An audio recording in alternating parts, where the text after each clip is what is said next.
माता की, भारत माता की, छत्रपती शिवाजी महाराज की, धर्मवीर छत्रपती संभाजी महाराज की, जय श्री राम, जय जय श्री राम। हिंदवी स्वराज्याचे सरसंस्थापक छत्रपती शिवरायांना मानाचा मुजरा करतो। भारतीय राज्यघटनेचे शिल्पकार भारतरत्न डॉक्टर बाबासाहेब आंबेडकर यांना मानवंदना अर्पित करतो। आज क्रांतीसूर्य महात्मा ज्योतिबा फुले यांची जयंती आहे।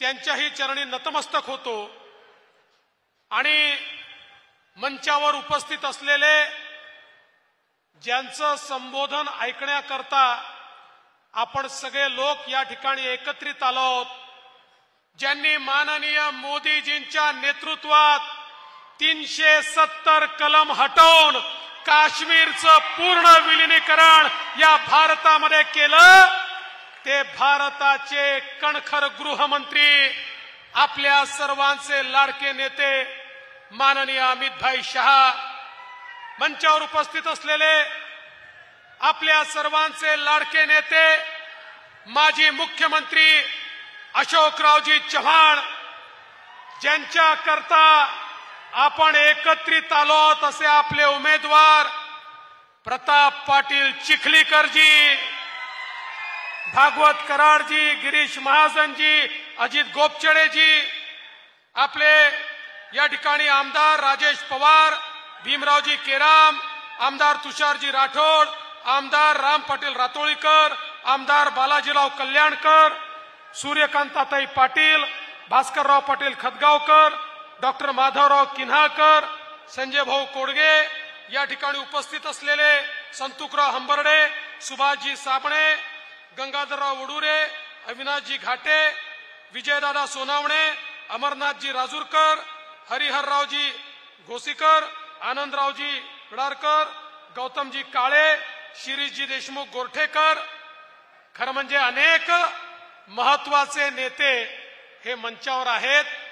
पण आपल्याला जास्तीत जास्त वेळ अमित भाईंना द्यायचा आहे, त्यामुळे सन्माननीय मंच आणि उपस्थित भगिनी आणि बंधूंनो, खरं म्हणजे नरसीची ही सभा बघितल्यानंतर, हा जनसागर बघितल्यानंतर माझ्या मनामध्ये कुठलीही शंका उरलेली नाही की रेकॉर्ड मताने या ठिकाणी प्रताप पाटील चिखलीकरांचा विजय होणार आहे।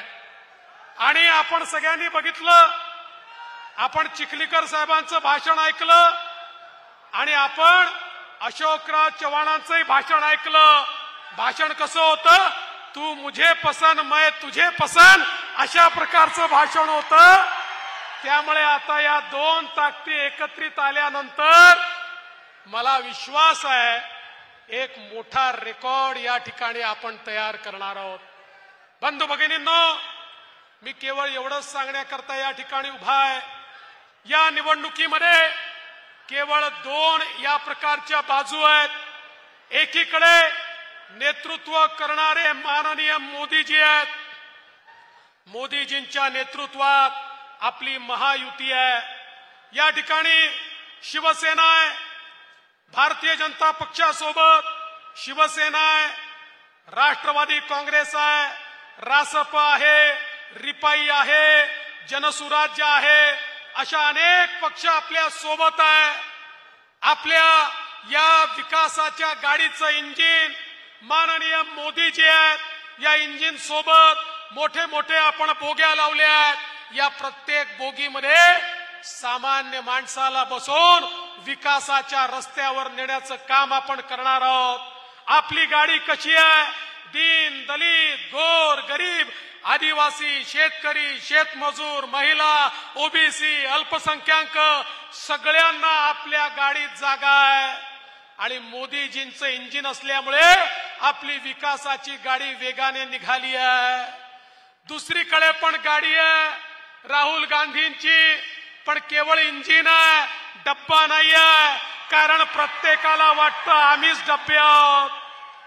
उद्धव ठाकरे म्हणतात मी पण इंजिन आहे, शरद पवार म्हणतात मी पण इंजिन आहे, ममता बॅनर्जी म्हणते मी पण इंजिन आहे, अखिलेश यादव म्हणतो मी पण इंजिन आहे. सगळेच इंजिन आहे, डब्बा नाही. मला सांगा इंजिन मध्ये ड्रायव्हर शिवाय कोणाला बसायला जागा असते का? असते का? आणि हे इंजिनही कशी आहेत बघा. एक इंजिन नांदेडला चाललं तर दुसरं मुंबईला चाललं, एक इंजिन नागपूरला चाललं तर दुसरं सोलापूरला चाललं. म्हणजे एक मेकाला असे ओढताय की यांची गाडी जागेवरनं हालतच नाही, न हालणारी न डुलणारी अशा प्रकारची यांची गाडी जी विकासाकडे नेऊ शकत नाही. विकासाकडे केवळ मोदी साहेबांची एक्सप्रेस हीच आपल्याला नेऊ शकते.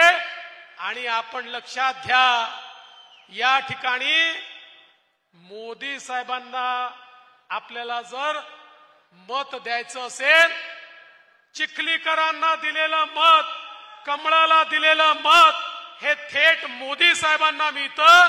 अन्य कोणालाही दिलेलं मत हे राहुल गांधींना मिळतं. आणि आपल्याला या ठिकाणी कोणाला मत द्यायचंय सांगा, कोणाला द्यायचंय? कोण विकास करू शकतं? कोण राज्याला पुढे नेऊ शकतं? कोण देशाला पुढे नेऊ शकतं? कोण गरीबाचा विकास करू शकतं? मग आपल्याला विचार करण्याची आवश्यकता नाही. अरे आपल्या समोरचे जे उमेदवार आहेत मी त्यांच्याबद्दल काही बोलणार नाही, पण आमच्या राजेश पवारनी 55,000 त्यांचा पराभव केला होता.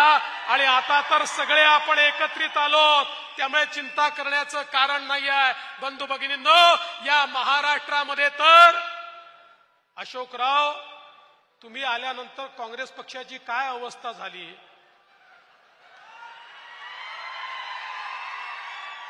मी पूर्ण वाक्य म्हणत नाही, कारण पूर्ण वाक्य म्हटलं तर लोक वेगळा अर्थ काढतात. पण काँग्रेस पक्षाची अवस्था न घर का न घाटका अशा प्रकारची झालेली आपल्याला पाहायला मिळते. तुम्ही बघा, जागा वाटप होत असतं, जागा एकमेकाला मिळत असतात. पण आता काँग्रेस पक्षाची अवस्था अशी आहे, उद्धव ठाकरेंनी सांगलीची जागा घोषित करून टाकली, काँग्रेस पक्षाला माहितीच नाही.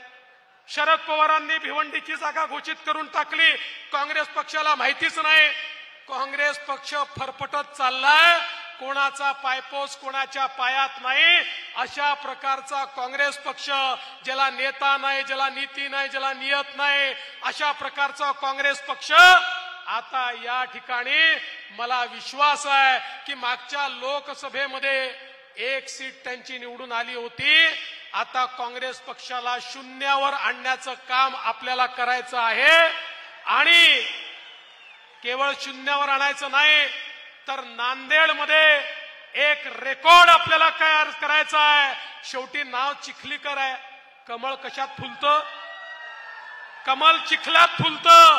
त्यामुळे चिखलीकरांचं या ठिकाणी कमळ आहे, त्या कमळाची बटन दाबून आपल्याला प्रचंड मताने त्यांना निवडून द्यायचं आहे. मी जास्त या ठिकाणी बोलणार नाही, अनेक सभा करायच्या आहेत. विकासाच्या बाबतीत या ठिकाणी आपण बोललो, मराठवाड्याचा विकास असेल, या ठिकाणी पाणी आणायचं असेल, या ठिकाणी समृद्धी महामार्गाला जोडायचं असेल, या ठिकाणी रेल्वेचं नेटवर्क असेल, आम्ही सगळे मिळून ते करणारच आहोत. कारण आमच्या पाठीशी माननीय अमित भाई आहेत, आमच्या पाठीशी माननीय मोदीजी आहेत. त्यामुळे त्या संदर्भात न बोलता पुन्हा एकदा आपल्या सर्वांचं स्वागत करतो. आपल्या सर्वांच्या वतीने माननीय अमित भाई शाह यांचं स्वागत करतो आणि माझं बोलणं संपवतो. जय हिंद, जय महाराष्ट्र.